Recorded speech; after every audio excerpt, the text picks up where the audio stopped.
رب العزت نے ہر امت اور قوم کو کسی فتنے اور آزمائش میں ہمیشہ مبتلا کیا ہے، جس کی خبر پیغمبروں نے اپنی اقوام کو دی ہے۔ امت محمدیہ کے لیے ایک بڑی آزمائش وحشی اور درندہ صفت قوم کے خروج کی شکل میں لکھ دی گئی ہے، جس کے وقوع پذیر ہونے میں کوئی شک نہیں۔ آخری نبی محمد صلی اللہ علیہ وسلم نے احادیث مبارکہ میں اس فتنے کی خبر نہایت ہی وضاحت کے ساتھ بھی کی ہے۔ اس وحشی قوم کا نام یاجوج ماجوج ہے۔ یہ وہ قوم ہے جس کی پیشگوئی نہ صرف نبی صلی اللہ علیہ وسلم نے کی، بلکہ تورات اور انجیل میں بھی اس قوم کا ذکر ملتا ہے، جسے گوگ اینڈ میگوگ کہا گیا ہے۔ دراصل یاجوج ماجوج حضرت نوح علیہ السلام کے تیسرے بیٹے یافس کی اولاد میں سے ہیں۔ یہ لوگ شمالی مشرقی ایشیائی میں زندگی بسر کیا کرتے تھے اور اپنے ارد گرد کے علاقوں پر ہمیشہ وحشیانہ حملہ کیا کرتے تھے۔ ان کی آبادی جم سے مغرب میں ترجستان تک پھیلی ہوئی تھی۔ روایتوں میں آتا ہے کہ یاجوج ماجوج بنی آدم میں سے ہیں، اور اگر انہیں پوری دنیا میں چھوڑ دیا جائے تو تباہی مچا دیں گے اور لوگوں کی معیشت تباہ کر ڈالیں گے۔ ان میں سے ہر کوئی آدمی اس وقت تک نہیں مرتا جب تک اپنی 1000 یا اس سے زیادہ اولاد نہ دیکھے۔ ان کے چہرے تہ بدے ڈھال کی طرح ہیں۔ یہ لوگ لمبے قد کاٹ کے ہیں جو صنوبر کے درخت کی مانند ہیں۔ ان میں سب سے لمبا شخص 3 بالش ہے۔ یہ جس جاندار کے پاس سے گزرتے ہیں انہیں کھا جاتے ہیں۔ یہ موسم بہار میں اپنے غاروں سے نکلتے ہیں اور سبزہ کھاتے ہیں۔ ان کے پنجے اور دانت درندوں کی طرح ہیں۔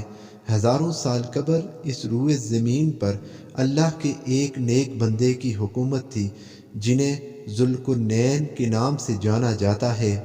اللہ رب العزت نے ذوالقرنین کو زمین کے ایک بڑے حصے پر بادشاہت عطا فرمائی تھی۔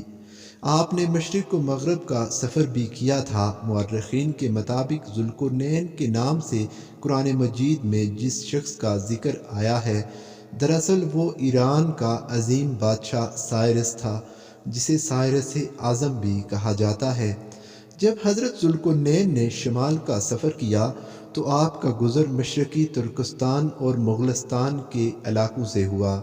یہ علاقہ 2 عظیم پہاڑوں کے بیچ آباد تھا اور پہاڑ کے اس پار یاجوج ماجوج رہا کرتے تھے۔ ان لوگوں نے ذوالقرنین سے یاجوج ماجوج کے فتنے کی شکایت کی اور کہا کہ یہ قوم بار بار ان علاقوں میں حملہ کر کے فساد پھیلاتے ہیں، لہٰذا حضرت ذوالقرنین نے اس سرکش قوم کی یلغار سے حفاظت کی خاطر ان پہاڑوں کے درمیان ایک مضبوط دیوار تعمیر کروائی، جو لوہے اور پگھلے ہوئے تانبے سے بنائی گئی تھی۔ تعمیر مکمل ہونے کے بعد آپ نے اللہ کا شکر ادا کیا اور لوگوں کو کہا کہ یہ دیوار وقتی طور پر اس قوم سے حفاظت کرے گی، لیکن ہر چیز فنا ہو کر رہتی ہے، لہٰذا ایک دن یہ دیوار بھی ٹوٹ جائے گی اور یاجوج ماجوج ان علاقوں سے نکل کر تمام زمین پر پھیل جائیں گے، جیسا کہ اللہ تعالیٰ نے قرآن مجید میں ارشاد فرمایا، یہاں تک کہ جب یاجوج ماجوج کھول دیے جائیں گے اور وہ بلندی سے دوڑتے ہوئے آئیں گے اور سچا وعدہ پورا ہو جائے گا۔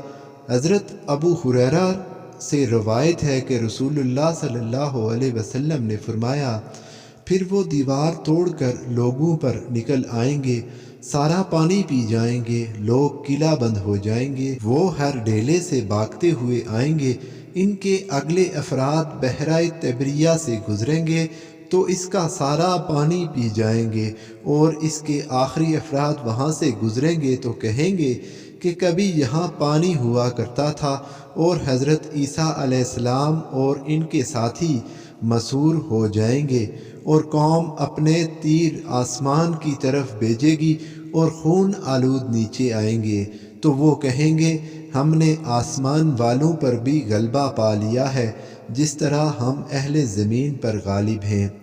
ایک روایت میں ہے کہ بے شک یاجوج ماجوج روزانہ دیوار توڑتے رہتے ہیں، جب وہ مکمل ٹوٹنے کے قریب ہوتی ہے تو انہیں سورج کی شعاعیں نظر آتی ہیں۔ اتنے میں ان کا بڑا کہتا ہے کہ چلو باقی کل توڑیں گے، تو اگلے دن اللہ اس دیوار کو پہلے سے بھی مضبوط بنا لیتا ہے۔ جب ان کی قید کی مدت ختم ہو جائے گی اور اللہ ان لوگوں کو سامنے ظاہر کرنا چاہے گا، تو اس دن جب وہ سورج کی شعاعیں دیکھیں گے تو ان کا بڑا کہے گا چلو انشاءاللہ باقی کل توڑیں گے۔ جب وہ اگلے دن آئیں گے تو انشاءاللہ کہنے کی برکت سے دیوار اتنی ہی ہوگی جتنی چھوڑ کر گئے تھے۔ یوں وہ باقی دیوار توڑ کر باہر آ جائیں گے۔ دیوار توڑنے کے بعد یہ زمین میں خوب قتل و غارت گری کریں گے۔ یہ سب قیامت کے قریب ہوگا۔ حضرت عیسیٰ علیہ السلام ان کے لیے ہلاکت کی دعا فرمائیں گے تو اللہ ان کی گردنوں میں کیڑے پیدا فرمائے گا، جس سے یہ فوراً مر جائیں گے۔ پوری زمین پر ان کی لاشوں کی بدبو پھیل جائے گی۔ پھر اللہ ایک قسم کے پرندوں کو بھیجے گا جو ان کی لاشیں اٹھا کر جہاں خدا چاہے گا پھینک آئے گا۔ یوں یاجوج ماجوج کا خاتمہ ہو جائے گا۔ محققین کے مطابق سرزمین افطار میں دریائے خضر اور دریائے سیاح کے درمیان ایک پہاڑ کا سلسلہ ہے جو ایک دیوار کی طرح شمال اور جنوب کو ایک دوسرے سے الگ کرتا ہے۔